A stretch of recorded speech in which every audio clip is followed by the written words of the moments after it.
We call him Triple H or Triple Face because after the video they shared about his statements regarding Matt Cardona's departure from WWE at the time, this tweet leaves him looking quite bad.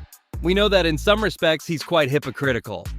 We've been commenting on the creative crisis the company is having. It's true we can't complain about the event we saw on SmackDown on Friday, but it's a response to a very weak previous Friday. And with opinions from a couple or 3 weeks ago where we've been seeing the stands left completely empty, or half the stadium was empty for what is normally a WWE event. So let's watch a clip of the video and hear what Triple H thought about Matt Cardona leaving WWE. Why isn't Zack Ryder on television? Because apparently the writers don't know it. Woo woo woo, bro. Broskies want him on Raw. Yeah. Oh, you and which other one? I love the kid. I think he's got a ton of personality.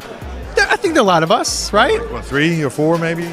I think one of the best shows on YouTube is True Long Island Story. Maybe one day we'll be standing here and Zack Ryder will be at that podium talking about his main event at WrestleMania. Woo woo woo. You know it. Is it this one or the other one? Well, there you have it. Honestly, for me, that's a pretty bad comment from a colleague.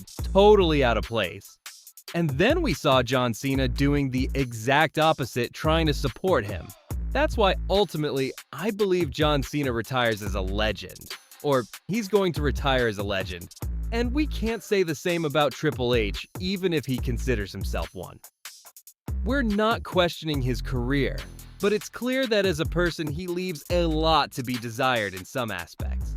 As we were saying, SmackDown had been faltering for some time, and this Friday they gave us an event where they had to incorporate Raw stars to make the day much more entertaining. Not only that, but we have to consider that, starting in January, Triple H says the show is going to last 3 hours again, and not what it's lasting right now. But for that, they'll have to work much harder on the storylines to make it truly interesting. Because the last few SmackDown events have been very poor. We see how it says here, you never know who might show up in the tournament, the last chance is now. It's all about opportunities, and Cardona proved it tonight. This ultimately depends on how it's read. For someone who doesn't know Matt Cardona's history with the company, they might think he's a wrestler being given an opportunity from another company. But we're talking about a wrestler who was a great talent for the company at the time, who doesn't need a second chance. He doesn't need to prove whether he's good or bad to work with them. They fired him for whatever reason at the time. But this message comes across as quite poor. So yes, yesterday we saw him re-debut in WWE in that match against LA Knight, who we thought they would make him lose against a random opponent. We even thought of Joe Hendry, because it has been confirmed that he's signing with the company, or at least that's what the official wrestling journalist Sean Ross shared on the Fightful Select page in this podcast. He confirmed that Joe Hendry was signing with WWE, breaking his contract with TNA. It was, I believe, a decision, and if they finally confirm it, on the part of Triple H and the company, it's a decision that I think has been expected for some time after his appearance at WrestleMania this year.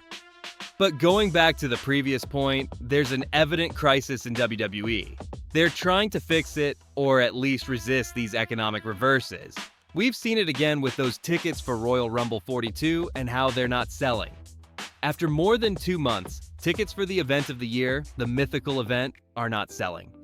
We're talking about tickets that are still at $700, a fairly affordable price for what is an average price for a normal weekly event on Raw or SmackDown for the company. We don't know what's happening. Maybe it's the storylines. Maybe it's the number of wrestlers who are being kept out of the ring due to the number of injuries, and a list that is constantly growing recently. We had Tiffany Stratton losing her title to Jade Cargill. Jade Cargill, who seems to be finding her moment, but maybe not in the most natural way possible, or not with the time they should have dedicated to that story, that timeline, that character.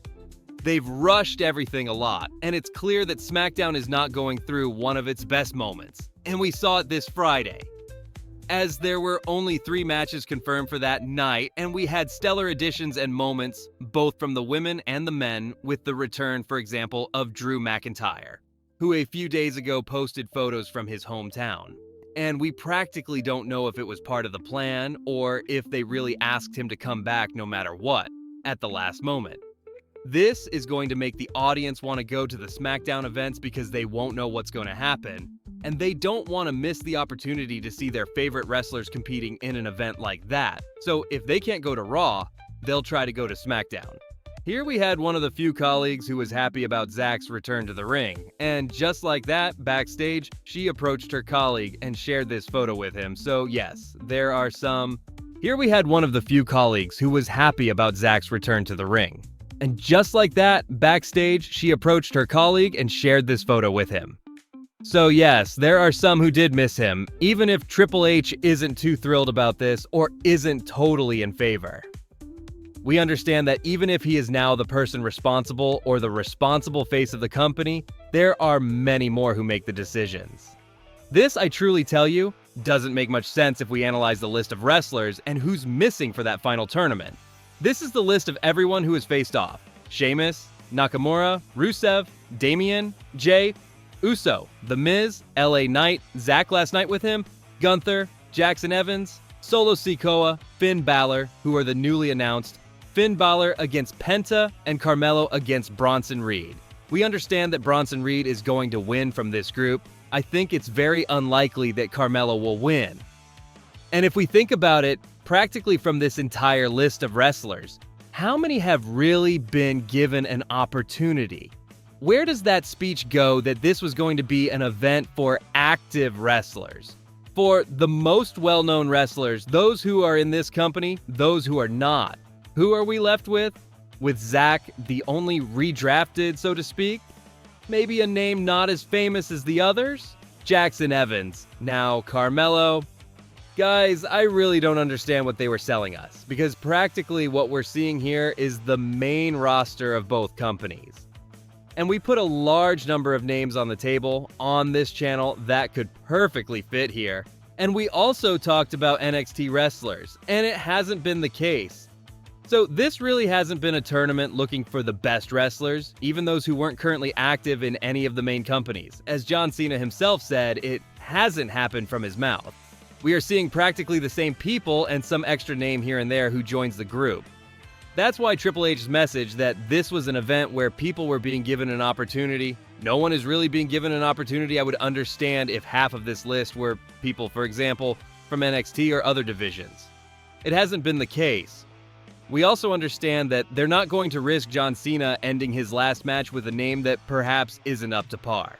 There are rumors that John Cena actually decides who he wants to wrestle against and that he won't fight just anyone, which to a certain extent is normal, it's his last match, and that he can at least perhaps have some say in that match.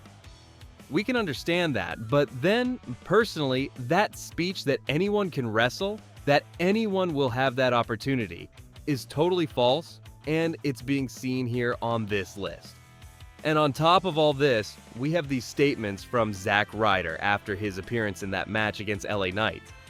And he says that 5 years have passed since he put on the Zack Ryder boots. Every morning, the first thing he does before even opening his eyes is ask himself how he can get back here, how he can wrestle again, what he has to do to return. He says, "I've worked my hardest for the last 5 years. The Deathmatch King, Indie God, the whole deal, all to get back to this moment." He says, "It might be a one-time opportunity. They might call me tomorrow. It doesn't matter because I'm Zack Ryder. I'm always ready. And I guess I can say this, woo, woo, woo, you know it." We understand from this that Zack wanted to return to the company, that Matt wanted to return to the company, but he hasn't had the opportunity until this moment.